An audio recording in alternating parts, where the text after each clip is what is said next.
من قلب ليبيا، من طرابلس الكريمية، بدت حكاية قهوة ليبية أصيلة. شركة الجمودي لصناعة القهوة، اسم كبير وتاريخ أكبر. من عام 1993 وإحنا نخدموا في القهوة بشغف وبضمير وإتقان. حبة بحبة نختاره، نحمصه ونبرزه النكهة اللي تميز كل نوع. إنتاج محلي بأيادي ليبية، خبرة تتوارثها الأجيال، وطعم يجمع بين الأصالة والابتكار. قهوة الجمودي مش مجرد قهوة، وهذه قصة عمرها أكثر من 30 سنة. الجمودي، طعم اللي تعرفه من أول رشفة. أهلا وسهلا بكم متابعينا ومشاهدينا في حلقة جديدة من برنامج قهوة نوفل. في عالم الكرة في لاعبين يلفتوك بالهدف وفي لاعبين يلفتوك في فكرة. ضيفنا اليوم يعرف يقرأ المساحات قبل ما يلمس الكرة، وقف الكرة لكن موقفش الفهم. بعد الخط الجانبي للملعب توجه للتحليل، ومن التحليل اليوم ضيفنا في برنامج قهوة نوفل. خلوكم معاي تعرفوا من ضيف حلقة اليوم. أهلا وسهلا بكم متابعينا ومشاهدينا في حلقة اليوم مع برنامج قهوة نوفل. زي ما حكيت لكم على المقدمة، الضيف اللي معاي وصل له بجنبي، ضيف الجناح الطاير، طاير في ملعب وطاير في الاستوديو التحليلي، واليوم طاير معانا في البرنامج قهوة نوفل. كابتن رياض، أهلا وسهلا بيك وشكرا ليك لقبولك دعوتي.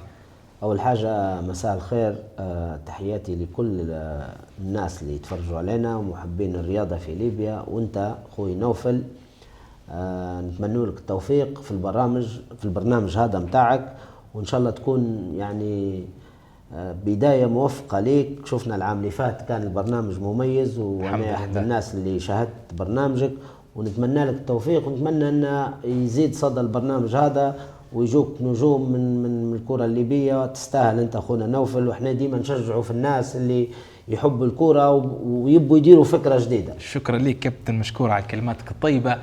طيب كابتن، نبدو تو حاليا مع الفقرة الأولى. عندي لك مجموعة أسئلة يا كابتن، وبتجاوب لي عليها بصراحة. بنبدأ بصراحة أكيد. طيب كابتن رياض، نبدأ من الأصل. رياض اللافي كيف كانت أول حكاية ليه مع الكورة؟ هي كانت في الأهلي، لكن أعطيني أول حكاية كيف. والله شوف، أنا لعبت في الأهلي طرابلس، يعني بداياتي زي ما تعرف أنت، إحنا المناطق اللي قريبة عن نادي الأهلي، يعني أغلبية اللاعبين كانت بدايتنا في نادي الأهلي. أول حاجة بحكم يعني منطقتي قدح. أكيد. قبل كانوا عندي، يعني أنت تعرف قدح ولاد شارعي في هلبة لاعبين، يعني مثلوا الأهلي ومثلوا الاتحاد، ويعني دائما بتكون يعني الوجهة اللي يكون موهوب هو صغير يا الأهلي يا الاتحاد، أو الاتحاد الأهلي. فكانت البدايات في نادي الأهلي، وتدرجت في كل الناشئين لأن وصلت الفريق الأول. وممكن في ناس ما يعرفوش المعلومة هذه، أنا لعبت حتى ديربي مع الأهلي فريق الأول ضد الاتحاد اللي فاز فيها الاتحاد بهدف كايت. أنا كنت نلعب فيها المباراة، ولعبت يعني ممكن قرابة 25 دقيقة الأخيرة. دي معلومة، هذه في ناس زمان اللي ما يعرفهاش أعرفها من الكابتن. حتى في اليوتيوب المباراة، يعني في اللي مش مركز في الموضوع يعني ممكن المباراة دي كنت فيها حتى أنا وعلي رحومة، يعني أنا لعبت الشوط الثاني.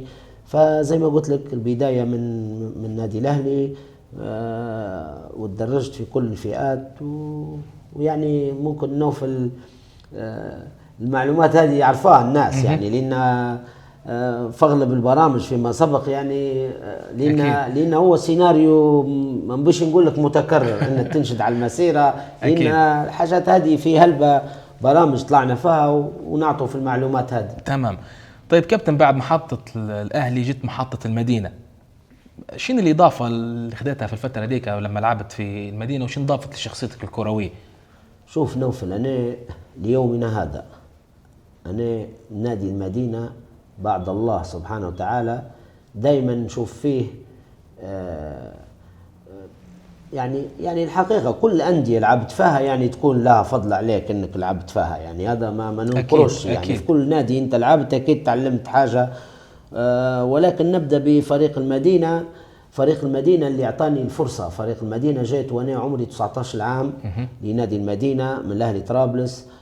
فريق المدينة ليومنا هذا أنا عنده في قلبي محبة كبيرة. أنا متفوتنيش ولا مباراة المدينة، دائما حتى لما تصير أي مشكلة اي يعني ظروف لنادي المدينة، حتى في المنابر الإعلامية تلقى دائما الناشد، ولينا الفريق هذا أنا نحبه، فريق المدينة نحبه وعندي معاه ذكريات كبيرة. وقلت لك ليه الفضل علي بعد الله سبحانه وتعالى إن أعطاني انطلاقة، الناس تعرفني يعني أكيد. الفضل في إنه هو منحني الفرصة ويبرز الرياضة، وهو محبي الكرة الليبية. فريق المدينة ديما نقول هنا أحلى فترينة في الدوري الليبي يعني أكيد. نادي المدينة أي لاعب يجي للمدينة يكون صغير من نادي تاني ما خداش فرصة ويجيه المدينة يخليه يولي سيرة المدينة حلوة على اللاعبين اللي يعرفوا يلعبوا، تخلي فيهم نجوم. هي السارية مليحة قدت كيف تبدأ لابس رقم 10 وهيك وانت فبصراحة من المدينة كانت انطلاقة جديدة لي. مشيت للمنتخب من أول سنة، السنة الأولى ما بين دوري وكاس سجلت ممكن 11 هدف مع المدينة.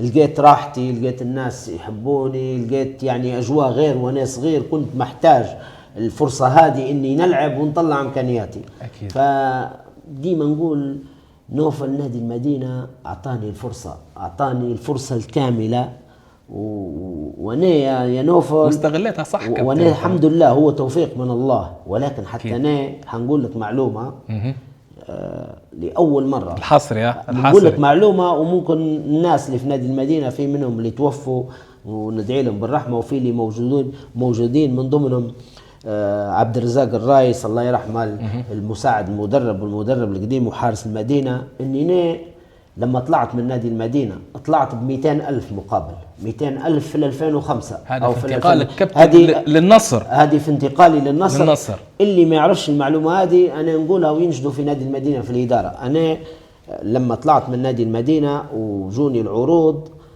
نادي المدينة في الوقت هذاك ويستاهلوا، لأني أنا صريت إنه يكون مبلغ مدينة في سنة 2005. أنا طلعت من نادي المدينة ب200,000 دينار، هذا لنادي المدينة فقط. هذه حصرية ليك يا نوفل، ممكن أنا ما قلتهاش في لقاءات سابقة، ولكن كل من كان في الإدارة في الفترة هذيك ممكن تسألوه ويقول لك على المبلغ اللي انتقلت به للنصر. أنت في الوقت ذاك 2005 كابتن، الأرقام هذه كانت ترى مع رياضي كورة كذا نادر ما تسمعها، وما انت صرحت بها أول مرة وإحنا ما كناش نعرفوها يعني. لأن نوفل في الفترة هذيك ما كانش فيه عقود فري. مظبوط. فبصراحة تام أنا نقول لك كان فوزي بنزرتي يدرب في المنتخب، وإحنا رياضيين المنتخب ناشدناه قلنا له يعني إحنا اللي مش في الاتحاد والأهلي مرات ما ناخدوش في عقود وإحنا نلعبوا في المنتخب، فلازم تديروا لنا آلية بحيث إن إحنا نقدروا نستفيدوا كرياضيين. فداروا قانون إن لاعب المنتخب ما تقدرش توقع تحت 100,000. داروا القانون هذا أو فنادي المدينة وقتها ما فيش الإمكانية أنهم يوقعوني بالرقم هذا. فأنا قلت لهم أنا نفيدكم ونبي نطلع. وتعرف أنت الكورة في الأخير مسار متاعها مسار رياضي ومادي، لأنك أنت بتخسر جزء من عمرك الفعلي والرياضي بتخسره في الكورة، في اللي مشي ولا مهندس، في اللي بدأ دكتور، في اللي بدأ. فأنت عندك 15 سنة 20 سنة خسرتهم من حياتك لو أنت ما استفدتش ماديا فيهم، فبتعاني بعد ما تسيب الكورة. مظبوط. هتعاني على كل المستويات، المستوى المادي، المستوى المعيشي، كل شيء. فهذا حق مشروع لأي رياضي إنه هو يطالب بالحقوق ويستفيد في الفترة اللي هو يلعب فيها. طيب كابتن رياض، من انتقالك مشيت للنصر كانت فترة مرور، هل تعتبرها تجربة قصيرة كانت مع نادي النصر؟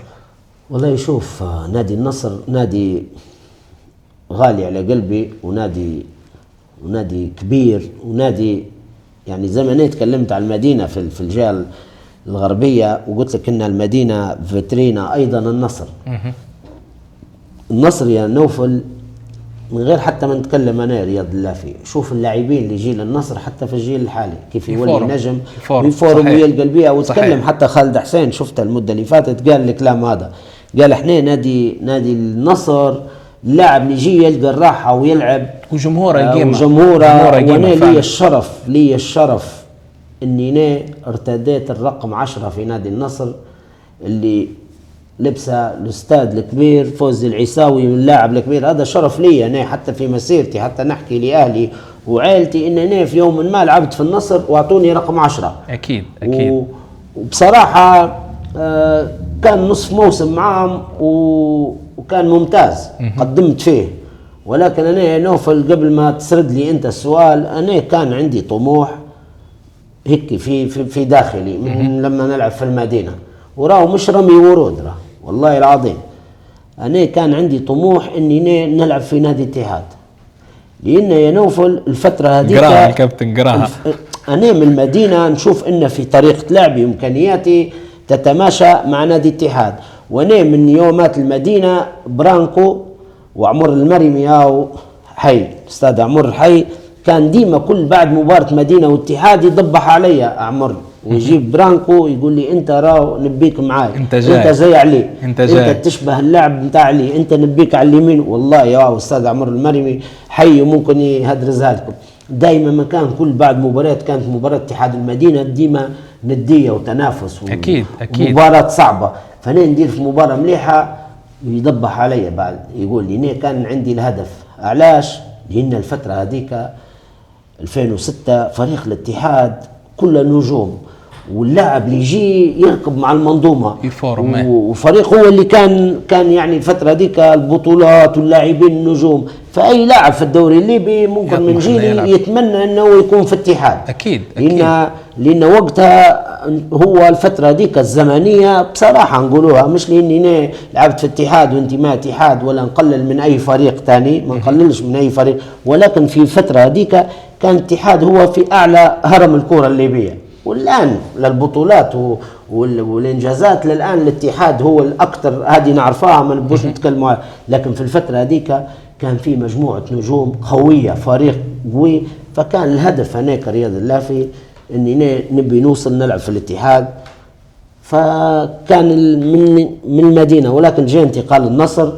ولما جوني الاتحاد وانا في النصر، هذه نقطه التحول تو كابتن. لما جوني الاتحاد أنا نبي نشكر وقتها إدارة نادي النصر والناس إن تفهموا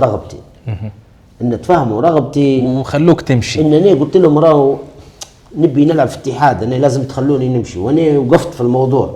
يعني وقتها رئيس النادي قال لي ما نقدرش نخلي لاعب مش عندي رغبة، لكن عندي هدف نبي نمشي نلعب.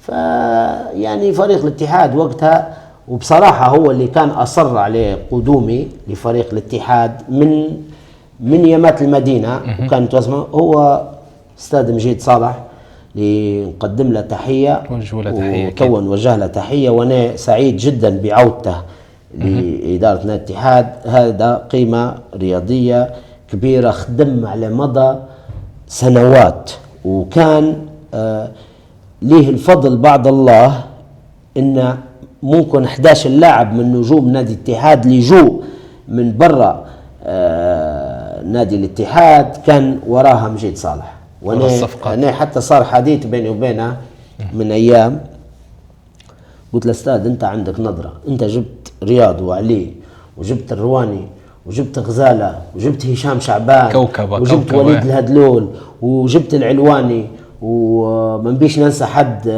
من اللاعبين المميزين.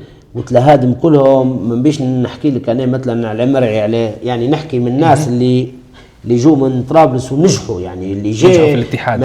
قلت له انت كنت، قال لي رياض انا وقتها الله سبحانه وتعالى هو اللي الهمني اني نجيبكم وانتم معه لعبتوا ودرتوا تاريخ واديتوا. فانا واحد من الناس اللي سعيد بعودته لإدارة نادي الاتحاد ولمسؤول انه هو يكون المدير التنفيذي. ونتمنى ان يعطوا للراجل هذا الصلاحيات التامة، والجمهور متاعنا يصبر شوية، يصبر، لان العمل راه ما يجيش في يوم وليلة. اكيد انت بتكون تبي ترجع تكون في ظهره، تدعمه ماديا ومعنويا، لان الراجل هذا يعرف نادي الاتحاد ويعرف يرتب البيت الداخلي للاتحاد. تمام. طيب كابتن، هيك تمينا الفقرة الأولى، توا نمشي الفقرة الثانية مع الكابتن رياض.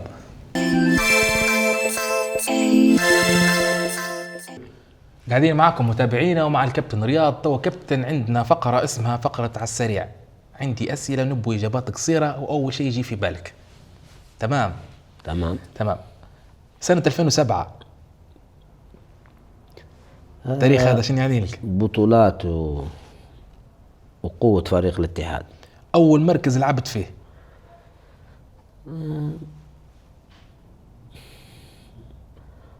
لعبت يعني وسط رقم، ما نعرفش كيف نوصف لك، لكن قول لعبت في الوسط في البدايات أحيانا مش ديما. تمام. تحب تلعب على أي طرف؟ والله عادي نلعب يمين يسار عادي. ما فريقك المفضل وانت صغير؟ يوفي ولا اليوم. لاعب عالمي تحب تتابعه؟ أنا والله لا نحب ديل وراه. أجمل موسم كابتن لعبته في مسيرتك؟ والله لا، عندي مواسم مع الاتحاد الحقيقة وعندي مع المدينة، يعني بصراحة ما نقدرش نخير بيناتهم. تمام. هدف صنعته ولا تو مش ناسيه؟ والله صانع الأهداف أنا، لكن أكيد الأهداف اللي بتكون يعني قاعدة محفورة في ذاكرة الناس. يعني ممكن أهدافي في الديربي اللي صنعتهم هم اللي بيكونوا مؤثرات حتى في مسيرتي وتاريخي. يعني ديما الأهداف اللي تكون في مباراة حاسمة الناس ما ينسوهاش، ولكن عندي أهداف تانية ممكن تكون مليحة، ولكن تأثير الهدف وموقفه هو اللي يخليه لي قيمة أكتر. أكيد. مدرب أعطاك حرية في الملعب؟ حرية في الملعب ما نقدرش نجاوبك بكلمة، لأنني ممكن في الاستاد فرحات سالم في المدينة أعطاني حرية كاملة، ولكن أنا لما جاء الاتحاد لازم نمشي بالمنظومة والسيستم اللي ماشي به الفريق. فحتى في اتحاد مدربين أعطوني حرية لكن بالسيستم اللي ماشي به الاتحاد. لكن في المدينة ممكن كنت النجم الأول، فعندي حريات أكتر في حتى عدم الرجوع للدفاع واللعب. أكيد. يعني طيب كابتن، أصعب مدافع واجهته؟ ليبي. قولوا ليبي. والله عندك وليد السباعي مدافع ممتاز، عمر داود الله يرحمه، يعني هذا مدافعين على مستوى الصراحة. كان لاعب ليبي يعجبك اليوم؟ والله فيها البلاعبين. أعطينا اسم واحد. ما نبيش نظلم ولا حد، ما عنديش اسم. عندي مجموعة لعبة هيك يعجبك في اللعب. عندي مجموعة لاعبين فما بيش نظلم حد بصراحة. هذا باص السؤال هذا. أفضل جناح لعبت ضده؟ أحمد سعد، ولكن اللي لعبت معاه خلينا في اللي ضده أحمد سعد. تمام. تحلل استوديو ولا تحليل مباراة لايف؟ أكيد لايف. كويس. فريق تتمنى تحلله في مباراة كبيرة؟ أنا نشجع في اليوفي، نتمنى يوم هيك نوصلوا إن نحللوا في قنوات، ولا إن عندنا قنوات ليبية تخلينا نحللوا على الليفل العالي. هو إن شاء الله. جمهور نادي الاتحاد بالنسبة ليك؟ بالنسبة لي رياض اللافي جمهور الاتحاد يعني لي فضل كبير علي بعد الله. أنا لما لعبت في الاتحاد سنوات دايما ما لقيت إلا المساندة منهم، ودايما ما كانوا واقفين في ظهرنا، وإلى يومنا هذا باحترامي لكل الفرق اللي لعبت فيها، أهلي، مدينة، نصر، كلهم يعني نحترموهم ونقدروهم، ولكن جمهور الاتحاد معاي غير، لأني خديت بطولات معهم ووفقت معهم. فليومنا هذا رياض اللافي يعني مربوط اسمه بالاتحاد. حتى لما نطلع نشتغل في القنوات أو نحلل، فأنت ممكن نوفل تقول رياض اللافي متاع المدينة، ولا لما تشوفني تقول اتحاد طبعا. وانا قلت لك باحترامي نادي المدينة والاهلي والنصر لعبت فيهم، لكن الاسم ارتبط بنادي الاتحاد. أكيد. يعني فما ننساش فضلهم. ودايما ما كانوا يعني ورانا وليومنا هذا يدعموا فينا، وتشوف الرسائل اللي تجي على السوشيال ميديا من جمهور الاتحاد، ويعني كيف يدعموك للآن حتى في الوعد. فأنا نوجه لهم تحية من برنامجك نوفل، ونقول لهم نادي الاتحاد يعني الميزة اللي كانت موجودة زمان وحلوة ويعرفها كل الرياضيين، إنه كان فريق الاتحاد صبور على لاعبيه ودايما ما يقف خلف اللاعبين، وهذا هو اللي يجيب النتائج يعني ويجيب البطولات. آخر سؤال كابتن نختم الفقرة. أقرب شخص ليك خارج الملعب؟ في حد من غير علي رحومة؟ عليه تعرف عاد من غير علي رحومة. من غير عليه والله ايش بنقول لك، عندي هلبة اصحاب والله، ما نبي نقول واحد وننسى واحد. اخر واحد. عندي محمد غوار من غير عليه الحومة، ولاد صاحبي محمد غوار. عندي عندي هلبة اصحابي صراحة، يعني ما نكذبش عليك، يعني عندي اصحاب لكن من بيش ننسى حد فبيزعلوا مني. تمام، هيك كانت الفقرة هذه ختمناها مع الكابتن رياض. نمشوا للفقرة اللي بعدها.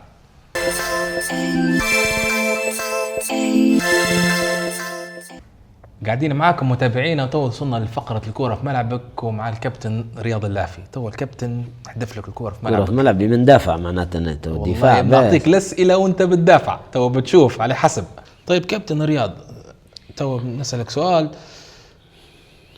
البطولات، تو احنا شفنا الموسم اللي فات فريق الاهلي طرابلس حقق ثلاثية وبلاعبين محليين واجانب، وكيف تشوف انت شنو الشيء اللي خلى الفريق الاهلي طرابلس يحقق الشيء هذا من وجهة نظرك انت كابتن رياض؟ انت توا بنجاوبك على السؤال، ولكن راو بنرجع لك لاسباب اللي خلت الاهلي مثلا اليوم. الاهلي طرابلس بكل وضوح يعني فريق حقق نتائج بعمل منظومة، والمنظومة هذه وانا نقولها ممكن احد اسبابها هو اللاعب المحلي المميز. كويس. ولو انت ترجع للتاريخ وترجع لتالي في جيل الاتحاد من 2006 ل 2011، لو تتفكر كان الاتحاد صح الاهلي كان عنده نجوم، محمد سعد المغربي مثلا السباعي، 3 مثلا ليبيين اللي مميزين في المنتخب، وتجي لي فريق الاتحاد تلقى 11 لاعب محلي مرات في المنتخب. كانت في جودة لاعب محلي في نادي الاتحاد كبيرة، كانوا الديربيات ومباريات تلقى مرات يلعب معنا محترف واحد قولوا بالي، بينما تجي مثلا الاهلي طرابلس انا يلعب الديربيات يلعبوا 5 و3، والجودة ما كانتش مثلا ما فيش هلبة من احمد سعد ومغربي مثلا. الاتحاد تلقى علي، تلقى رياض، تلقى الرواني، مصباح سعد، منصور البركي، وليد الخطروشي، هذا نسمي لك انا قدام ماني خلينا في اكرم عياد، ها نسميهم لك، يونس الشيباني، اسامه الاحمدي، مخلوف. فتلقى انت اللاعبين هذم كلهم في المنتخب وجوده. مزبوط. اليوم الاهلي طرابلس خدم على اساس هذا، حاول انه هو يستقطب المحلي المميز، وحاول انه هو يبني به مشروع وفريق ونجح به. واحنا لو نرجعوا لفريقنا، احنا تفكك فريقنا بخروج بعض اللاعبين المحليين المميزين. يعني نيم بيش نتكلم على اسباب، لان هذه لا تعنيني الاسباب، كانوا في ادارات قبل واشتغلوا وقدموا، ولكن انا لما نجي نحكي لك خروج الصواعي وخروج سند وخروج عبد العاطي وخروج الخوجة وخروج محمد منير، هذم كانوا هم اساس فريقنا، اساس الفريق في البداية. اليوم انت لما تتكلم، خلينا نتكلموا بصراحة ووضوح، اليوم لما تشوف نادي الاهلي عنده مكوكبة من مجموعة المحليين اللي هو يقدر يلعب من غير ما يلعبوا مع المحترفين. مظبوط صحيح. فاليوم لما انت تكون حتى بيجيب محترف كابتن يعني حاجات الناقصة بينقولوا يطعم اليوم لما اليوم نوفل، لما انت عندك لاعبين محليين مميزين، حتى المحترف لو جاء ناقص شوية او حيتأقلم، لانه حيلقى معاه عكس. مثلا احنا ضاعوا منا فريق الاتحاد لاعبين مميزين السنة اللي فاتت، الخوجة والعباسي، وقبلها انا سميتهم. فانت عفوا مهما تجيب من لاعب محترف، ما تستناش من المحترف انه هو يصنع لك الفارق بدون لاعب محلي يتك عليه في الملعب. اكيد بالذات في الاحداث المهمة، ديربيات، مباراة فاصلة، مباراة راهو المحترف بيشد قلبه بالليبي الملاعبي اللي هو بيصنع الفارق، بيشوفه بيزيد معاه. ولكن انت مش حتبني فريق قوي الا ما تستقطب المحليين الملاعبية اللي عندهم دينار الفرق الكبيرة، وتبدا تخدم. مثلا العام هذا نخدم للعام الجاي، نعرف مين المميز اللي يقدر يلعب في الانديه دي. فانا بكل وضوح احد اسباب نجاح فريق الاهلي السنه هذه وتكوينهم فريقهم ان هم بنوا المشروع على اللاعب المحلي المميز، رجعوا لهم لاعبيه بخبرتهم زي حمدو، زي مؤيد، زي المنير، جاي المنير، جاي السويعي، هذم كلهم لاعبين ولا سنه قصدي بنوا عليهم فريق، فصار نجاح. فانا نقول ان بطولة الدوري الليبي باش تتحصل عليها دائما ابني على المحلي النجم بعدين طعم. فهذا سيناريو رجعتك به لجيل ذهبي الاتحاد. لو تتفكر والناس والجماهير يتفكروا معظم الديربيات نلعبوا فيها وإحنا بمحترف واحد زوز باقي كلهم محليين. فهذا هو تو السيناريو يعني إدارة الأهلي ماشية به إن هي تستقطب في المحلي المميز. شكرا لك كابتن رياض على التوضيحات هذه. هيك يكونوا وصلنا لنهاية هذه الفقرة، نمشوا الفقرة اللي بعدها مع الكابتن رياض.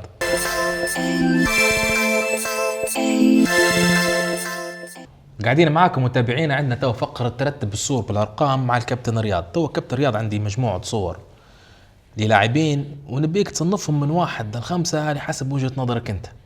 تمام. عندنا في البداية رقم 1 زين الدين زيدان، عندنا رقم 2 رونالدو داليما، عندنا رقم 3 رونالدينيو، وعندنا ميسي ودييغو أرماندو مارادونا. احسن حاجه جماعه كريستيانو رونالدو مش هيزعلوا مني انا منك انت. انت مش حاطه في الجايه بقى. انت ما حطيتهاش معناتها انا ملياش علاقه. يقولوا رياض ما سماش، ما هو الناس هلبة تحب رونالدو. نخلوهم 6 بدل 5 كريستيانو رونالدو ولا 6 5 انت. دييغو مارادونا رقم 1 أكيد. ميسي رونالدو داليما برازيلي زين الدين زيدان كان واضح قعد خلاص. الخامس رونالدينو. ما هو انت قلت 6 لكن انا مبيش ندخلك في ال6. انت قلت 5 خلينا 5. خلاها 5. كان هذا ترتيب الكابتن رياض. والفقرة هذه تمت ونمشوا للفقرة اللي بعدها.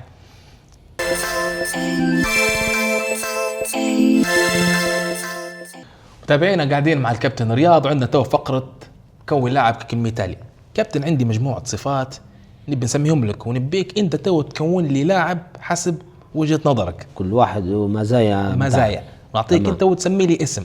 نبدو كابتن بالقدم اليمين احمد المصلي، القدم اليسار علي البشاري، ضربات الراس احمد الزوي، القوة في الملعب القوة البدنية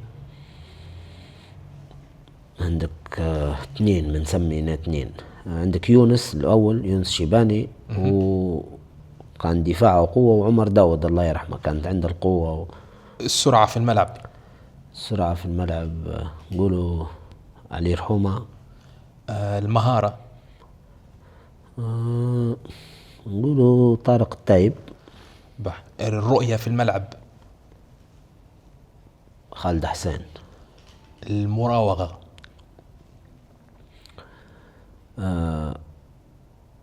أحمد سعد، أكرم عياد. الذكاء الكروي مين يلعب ذكي في الملعب؟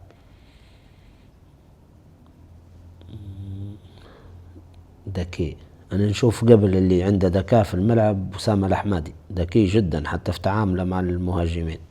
الجرينتا محمد صناني. القائد لعبت معاه يعني الناس هلبة كانوا، لكن أنا نشوف إن سمير عبود كان ليه دور القائد. يعني كان يتقن إنه هو يكون قائد ومسؤول على مجموعة يعني. طيب كابتن، الميزة الأخيرة الفينش اللي يتم في الهجم. ممكن في جيل ما يعرفاش خالد المرغني كان ذكي جدا على المرمى وفي الفنش. راهو اللي ما تفرش على خالد المرغني، خالد كان فنش متاع اتوقع حتى يطيح لك واحد في خط 6 يعني. مرة في جول خدي اللاعب وبيسجل المرمى وزاد على خط المرمى طيح واحد يعني. فنش كان عند خالد، فنش يعني موهوب جدا خالد المرغني كان. تمام. كان هذا تركيبة اللاعب المثالي بوجهة نظر الكابتن رياض اللافي. نمشوا الفقرة اللي بعدها.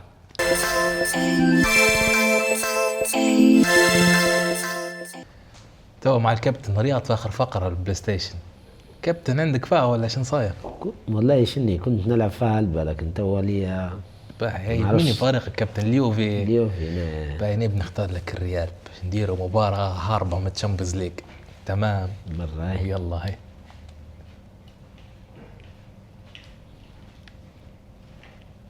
لا هيك زي بعض. خليك بالبيضة البيضة هاي ولا أنا نغير؟ لا لا عادي أنا عادي. نغير هي كحلة هاي. على طول هاي. يلا هاي لولا عندك كابتن رياض. عندي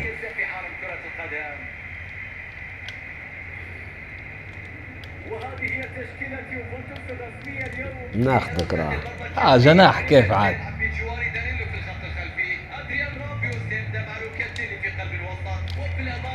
يلا هاي هذه لولا من الكابتن. حاصل عليك أنا راه كابتن نجيب فيهم نكون خلي فيهم يربحوا. لا لا من تو.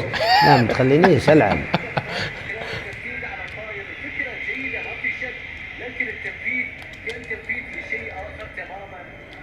جيبها. تخرج الى رمية تماس. تشكيلة ريال مدريد الان امام حضراتكم. ايدير ميليتو سيلعب بجانب علامة في قلب الدفاع. فالفيردي سندا مع توني كروس في خط الوسط. يعطي حربة في الامام لتشكيل تهديد كبير على المرمى. وبنحاه والله. هذا جو ما عنده شفاوة شوية هيك واحد. لا لا ما تخافش قاعدة الفكرة. فاهم حاجة الفكرة. يلا هاي. تلعب في عمق ال 18 بعد الضغط العالي لابد من شوف الاستحواذ ايه استحواذ الكرة. كيف صار. آمال كبيرة جدا موضوع عليه في مباراة اليوم. صاحبي بيعطيني ريجول هنا أنا ما عطفاه. هذيك يا البعاد. طبيعي يكون هو من يخطف الأضواء. لاعب لديه قدرات خاصة تتكلم عن الكرات الرأسية اللي تشكل قوة كبيرة في طريقة كابتن رياض ما فكرتش في موضوع التدريب. والله عادي واحد يفكر لكن منبوش تدريب غير خلاص صار واخد شهادة. نتمنى حتى من اتحاد الكرة والدولة باش ما نقعدوش نفس يعني يا ما شاء الله عندنا مدربين شباب وليبيين ناجحين لكن مزبوط. نتمنى نحصلوا دعم من الدولة ان احنا نقروا برا التدريب باش نقدروا نساهموا في تطوير الكرة. مزبوط. ما نام يخش نفسه هنا دورة سي كذا وما فيش تطور اللي هو المعايشة المساحة أمامه في هذه اللحظات. اوبا غمتني بالتدريب ومشيت هي هذه راهو ما ينحسبش. هذه خشت يا كابتن. يا عين الصقر تخدم هذه ما جول. نحسبش جولوا غمني بالثمانية. بالتدريب باش انا نلها معاه ومشي سجل اضروا من الزو كابتن. لكن غمتني هيك. معلش اليوفي متعودين عليها الطريحة لا لا يا. وين متعودين عليها. يلا احنا بقى. في التاريخ ديما اليوفي ديما هو يضرب في الريال ويطلع فيه من رغم انا نميل للريال راه شويه مش قصدي نشجع في اليوفي. ما هو توا راه نوفل في جماعه يشجعوا في 4 فرق راه اوه تلقى يقول لك اليوفي والريال وبرشلونه والبايرن في الدوري الانجليزي والسيتي في والسيتي الانجليزي. قلت والميلان لا هو فريق واحد كابتن. ايه في ما اسمع وانا والله نحترم جماعة راه اليوفي. اسمع راه اليوفي اليوفي انا نشجع في دقيق. اليوفي واو الجول اه الجول. هذه نفسها نتاع بن عطيه كل اصطفاء علينا نفسها هي فكر فيها ولا اي نتفكر بها. خلاص هاي صارت تو صاير. صايد. في احنا لما احنا صغار فتحنا عيوننا راه نتفرجوش على الدوري الاسباني. إيطالي اي فعلاً. واحد ليبي يقول لك انا نتفرج قليل كانوا ليبيين. الدوري الطلياني فعلا الدوري الطلياني كان التوب.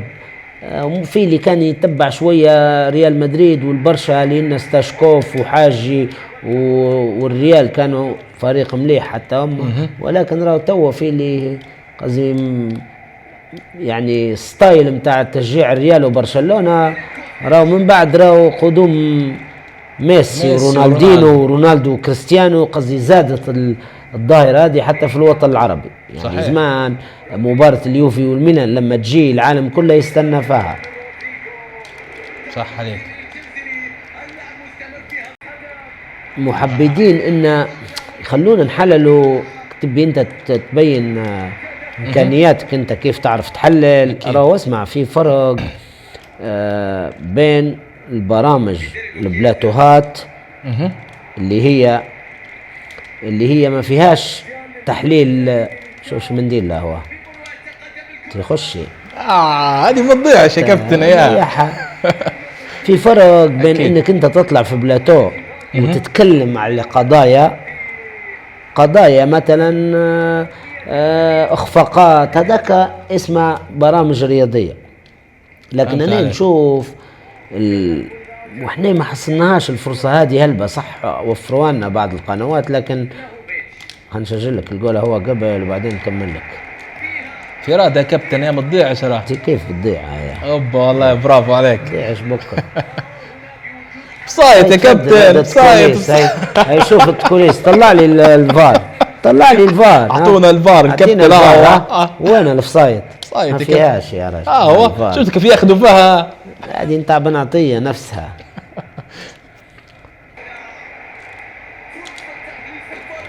بيقولوا الخالة تو. ما عطلتش انت كابتن، فرق دقيقه قال زدت مش شويه. سجلك جاي ضيف عندك وبنربحك هلبة. لا انا الضيف انا هلبة، انا كان عاد بنجيك وبنربحك ما تجيش، فما زعما خلي هيك. كلمت الاولاد تحت الهواء باهي منورين، خلوه يربح نوفل. منورين.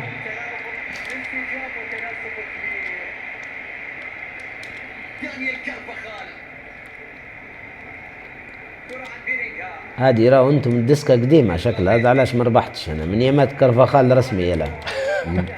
حس فيها انا يا ما نسخه هذه 24 ولا 25 يا جماعه. لا شكلها بنحط اللوم على الديسكا. قالوا 24. برا يلدز برا.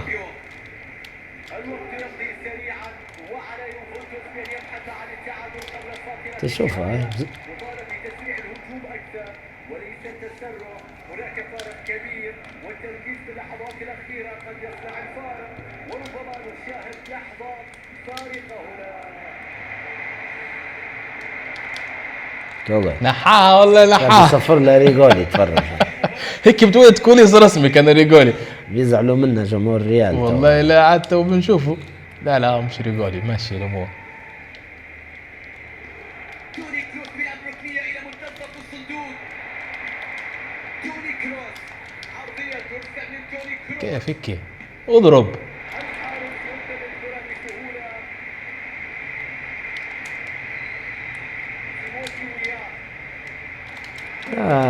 قلت لك قديمة تيوية قاعد يلعب في اليوفي. الكرة عن مندي. هذا علاش ما ربحتش انا. معلش. اوب طيحت علي العارضة يا اخوي. رد جيد واستعادة للكرة في مناطق متقدمة.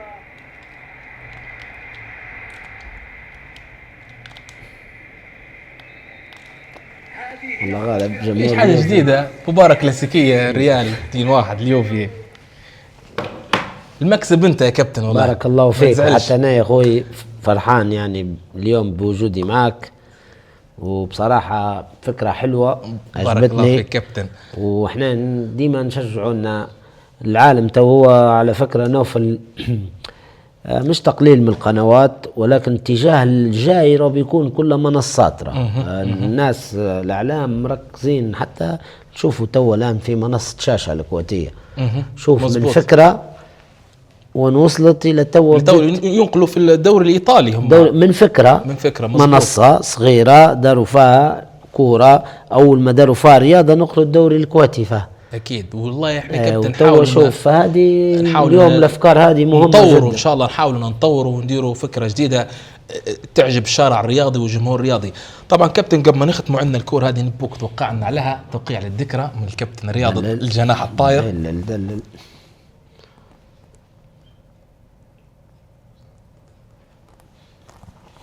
رياض سالم يعطيك الصحة. فوتها رادي متاع المصرف. يعطيك الصحة كابتن. شكرا. ما في سيولة هو حتى كان بفهمها. كابتن هذه هدية بسيطة من شركة الجمودي للقهوة. بارك الله فيك. طبعا هيك نكون كابتن وصلنا لنهاية الحلقة. مشكور جدا لقبولك بارك الدعوة. الله فيك. مشاهدينا وصلنا لنهاية الحلقة، خليكم معنا إن شاء الله في حلقة جديدة وضيف جديد.